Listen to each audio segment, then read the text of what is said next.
Hello. In this series so far, you saw me buy this Boxster, do a few jobs to it like do the lights, clean up the interior, and also clean the headlights as well. In the last episode, I fixed some problems with the dashboard, which I know was a bit tech heavy, but I hope it was interesting for you. We're going back to cosmetics in this episode. There's a few things that I want to change, a couple of things I want to improve. So let's get right into it. And I hope you enjoy the modifications. Let me know if you do. And also, please like and subscribe if you haven't already. Thank you. Right, so the first fix is a really simple one. You may have seen that I damaged my boot lid by dropping the clamshell onto it when I was trying to fix the roof. I was really gutted about this because the car's immaculate otherwise, and they really did show up. I couldn't get it fixed by a dent removal guy. They just said it was too much to fix. Fortunately, someone was breaking a silver Boxster near my parents' house. So I was able to pick this boot lid up, and it was only 80 quid. And I'm hoping by selling the other boot lid, I'll be able to get some of that back anyway. It's for a Boxster S, so I've got a Boxster S badge at the moment. I'll probably change that for the black Boxster badge at some point. So yeah, the way it works, there's 4 bolts holding the boot lid on. These are 10mm bolts, and there's also a hook here. And this hook actually holds the boot lid in place, so you can undo all the 4 bolts and then just lift it out. So it's a really easy one-man job. So let's crack on and quickly do it and get it changed out. So as mentioned, there's 4 bolts, 2 on each side, 10mm, and I'm just using a ratchet spanner just to get those out. You might notice my shock absorber is loose there. It's come off the ball. So I need to fix that because yeah, it's not supposed to do that. So clip it back on. Moving over to the other side, and yeah, take these bolts out as well. Again, I found the easiest tool to use here was just a normal ratchet spanner. And get them out.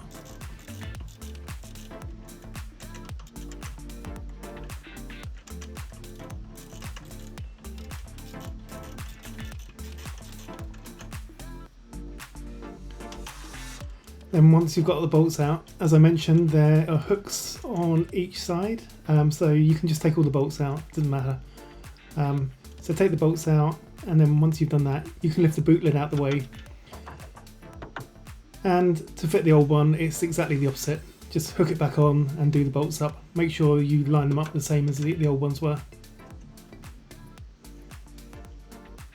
So it's all fitted. I put it back in the exact place the other one was, and it seems to fit well. Colour match is great. Yeah, we've got a Boxster S badge at the moment, so probably something I want to fix. It's not a Boxster S, even though I've got the white dials as well. And I'm looking, and maybe that Boxster badge is in the middle and the S has been added after. So maybe I'll just be able to remove the S. But yeah, anyway, really simple job, that one. And I now don't have really horrible dents in the corners. Let's move on to the next job, the wheels. So the wheels, what's wrong with those, you might ask? I do like these turbo twists, they're kind of okay, but I also have another black Boxster which is completely standard. So I fancy something a bit different for this car.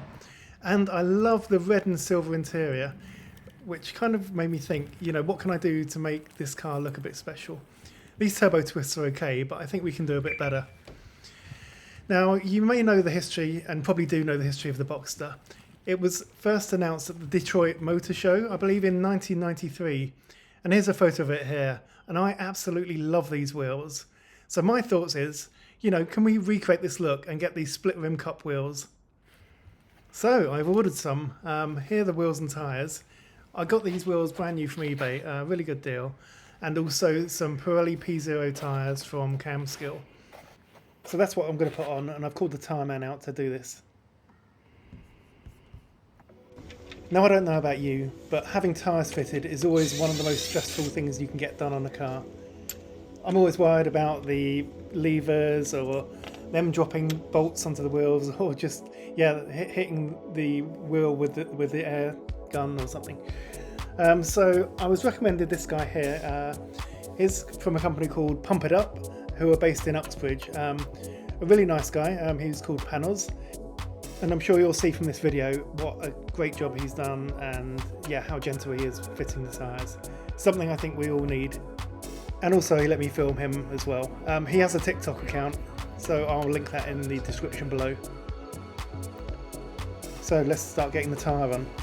I'll only show you one tyre, don't worry. We'll just go through the quick process.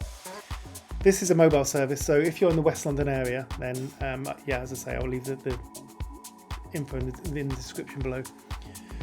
So just getting this tyre on, and you'll see when using the levers, what he's done there is completely packed them in like a foam packing tape.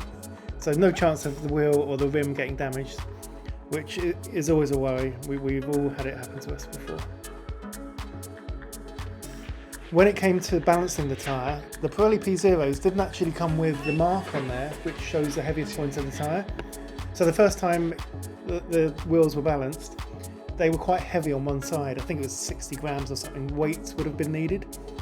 So what Panos did was took the tyre off again, turned it 180 degrees, rebalanced it, and it basically meant I had half the amount of weights on the tyre. So I didn't have a big massive bunch of weights on there. And here we go, fitting the tyre up for the first time. It was noticed that the handbrake cables were rubbing on the old tyres. So what he did was also tie those away with cable ties or something.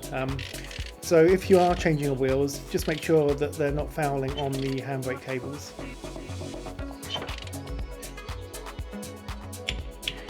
So doing the wheels up to the spec, and already they're looking great, aren't they? That dish, I just love this look on older cars like this.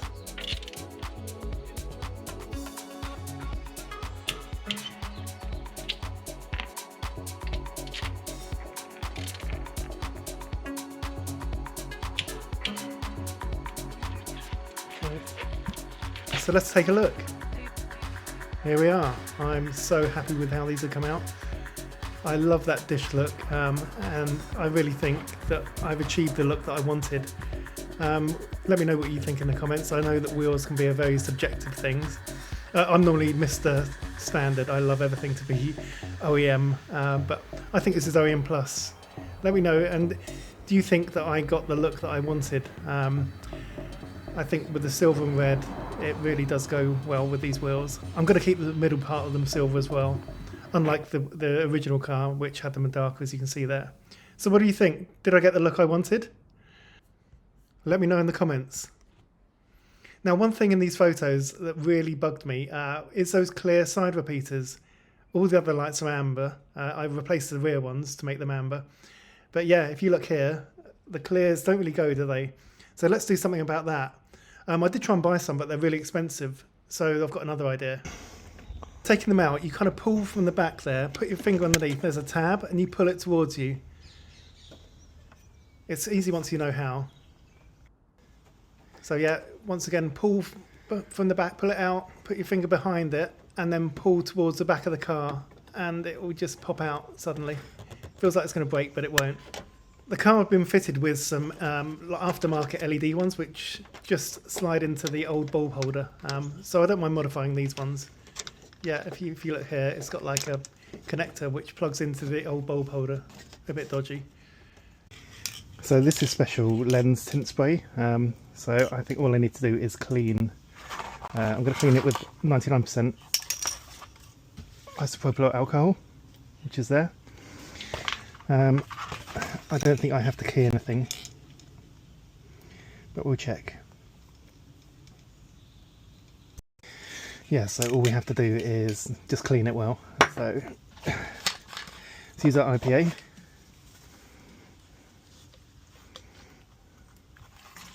So it's nice and clean.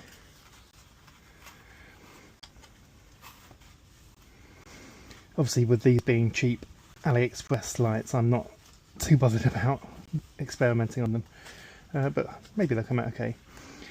I'm on the lookout for a set of proper non-LED lights. These aren't really the look I'm going for, but we have them for now, so let's see if we can improve them.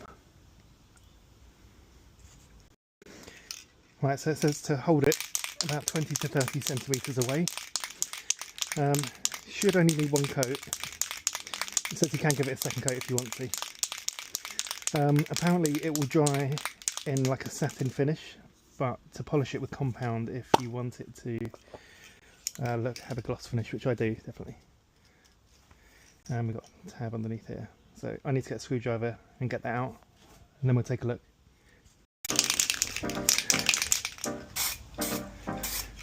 Okay, let's try it.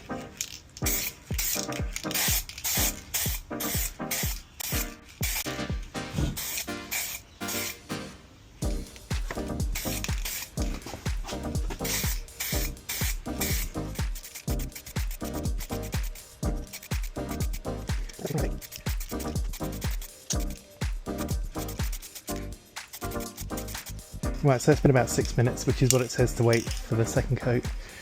I'm going to give it another one. I want it slightly darker than that, I think. So yeah, and also when I'm definitely going to buff it, so I want to have enough paint on there that I'm not going to go straight through. Let's give it a go.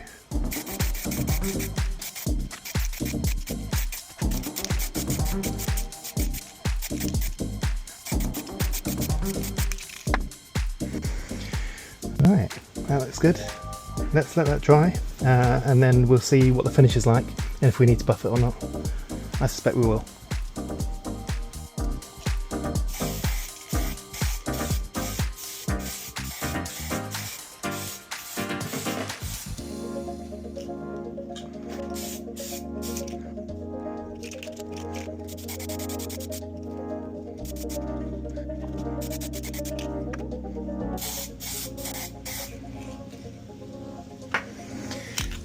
I think we're done. Yeah, there's not much left in this. I might be able to do my front indicator. But yeah, this lens tint spray. 6 colours available. Green, blue. Right, so we'll let these dry and then put them on the car and see if we need to do anything else. But I can see there, this one I think is nearly dry already. And it does look quite glossy, to be honest. So yeah, let's see what it looks like in an hour or two.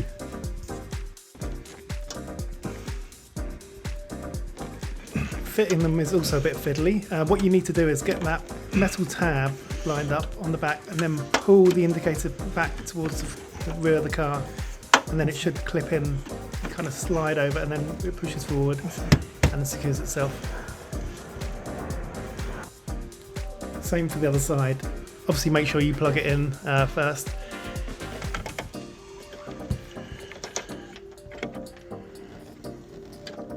And then if you look here, I kind of put my finger on that metal tab on the back, and that hooks into place, and then you really have to pull the indicator back, and it goes behind the metal and then slides forward, and it's secure. Easy as pie. So we did have enough left, I think, just to do this little indicator. It's a bit faded and I want it to match the rest of the car. Just make it a bit darker. So let's do this one. First we're cleaning it again with isopropyl alcohol, 99%, and then we need to mask it.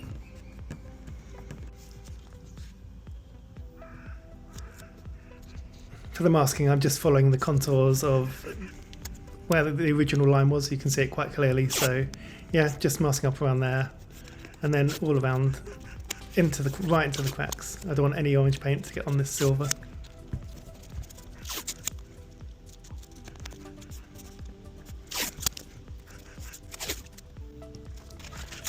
Just using a bit of old packing paper that I had, just to really make sure I don't get any of this orange on the silver paint.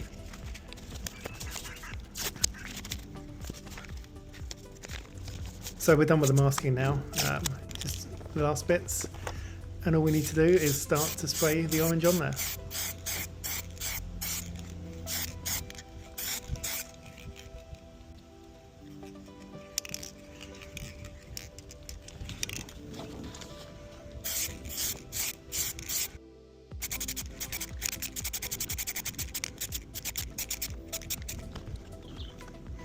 I've gone for quite heavy coats, to be honest. I should probably flat it down a bit.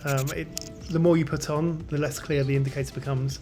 So I'm going to leave it to dry for maybe a few days and then start flattening it down, and it should be a bit more clear then. but it looks a lot better than it did.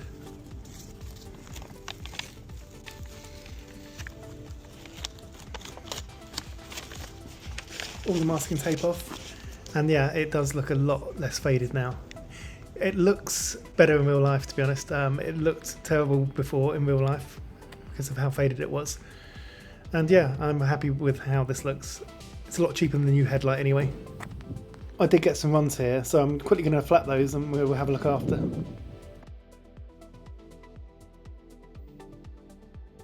Just using some 2000 grit here, just to flat off that run.